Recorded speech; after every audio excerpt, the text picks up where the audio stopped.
વ્યાસજીનું નામ સાંભળતા તો સુખદેવજી કહે છે, ઓહો, આ તો મારા પિતાની સંપદા છે, તો હું આનો પૂરેપૂરો અધિકારી બનું.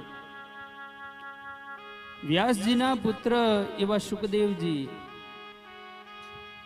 જો એમણે વારસાની અંદર શું માગ્યું તો કે ભાગવત સંહિતા. પિતાની સંપત્તિ, પિતાના પૈસાની અંદર પોતાનો હક નથી.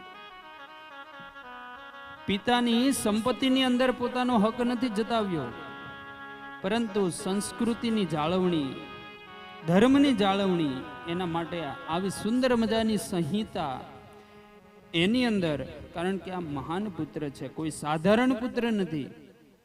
સારા સંસ્કારનો વારસો સ્વીકારે એ શ્રેષ્ઠ પુત્ર. ત્યારબાદ વ્યાસજીએ પૂર્ણ ભાગવત સંહિતા સુખદેવજીને આપી.